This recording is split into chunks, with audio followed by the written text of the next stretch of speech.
Assalamualaikum warahmatullahi wabarakatuh. Perkenalkan, nama saya Muhammad Lutfi dari kelas 4 ASI Nonrek Banjarmasin dengan NPM 24100 226. Pada video kali ini saya akan menjelaskan hasil praktikum mata kuliah Big Data menggunakan Google Colabs dan PISPARK. Pada praktikum ini saya melakukan proses mulai dari instalasi PISPARK, lalu menghubungkan Google Colab dengan Kaggle untuk mengambil dataset, memuat data ke dalam Spark Data Frame, hingga melakukan analisis sederhana menggunakan select, filter, dan group by. Baik, langsung saja kita masuk ke penjelasan praktikum yang telah saya kerjakan ini ya. Oke, yang pertama itu pada bagian ini adalah bagian pertama saya menginstal library PISPARK menggunakan perintah pip install key PISPARK.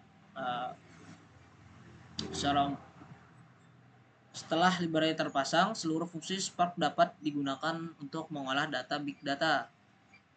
Nah, yang kedua itu ada ini Spark Session.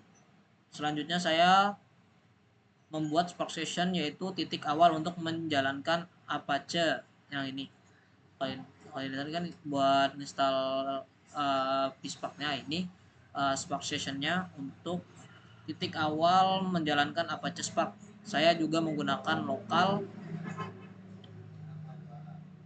Nah, lokal ini lokal yang berarti Spark memanfaatkan seluruh core CPU yang tersedia pada Google Colab agar proses pengolahan data menjadi lebih cepat.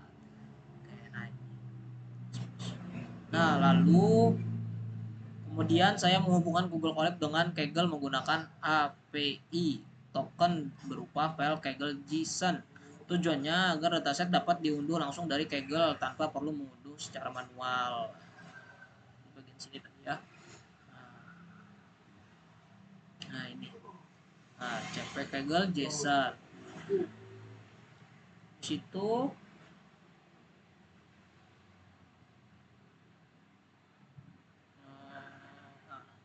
bagian ini lagi.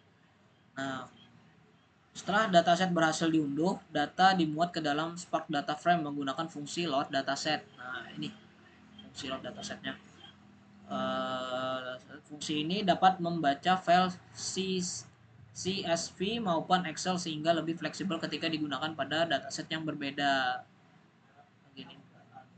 Setelah itu, selanjutnya saya mengecek struktur dataset menggunakan print schema untuk mengetahui nama kolom dan tipe datanya. Setelah itu saya menggunakan show 5 ini. Nah, ini show 5-nya. Ini tadi print skemanya untuk mengetahui nama kolom dan tipe datanya tadi, dan ini show 5-nya tadi untuk menampilkan 5 baris pertama sehingga saya dapat melihat isi dataset sebelum melakukan analisis. Pada tahap analisis saya menggunakan select, terus filter dan group by. Sorry guys. Nah, yang pertama itu select untuk memilih kolom tertentu, terus filter ini untuk menyaring data berdasarkan kondisi tertentu, dan terakhir itu group by untuk mengelompokkan data, kemudian menghitung jumlah rata-rata maupun total transaksi. Tahap ini bertujuan memperoleh informasi dari data yang jumlahnya sangat besar. Nah, ini terakhirnya ya, group by domainnya ya. Ini show saja, ini semuanya account, average, sum-nya juga, ya, total. Ini jumlah baris, rata-rata, total. Ini gabungan group by-nya ya. Dari jumlah baris, rata-rata, dan total tadi. Kesimpulannya, dari praktikum ini saya memahami bahwa PISPARK dapat mengolah data dalam jumlah yang besar dengan lebih efisien dibandingkan pengolahan data biasa.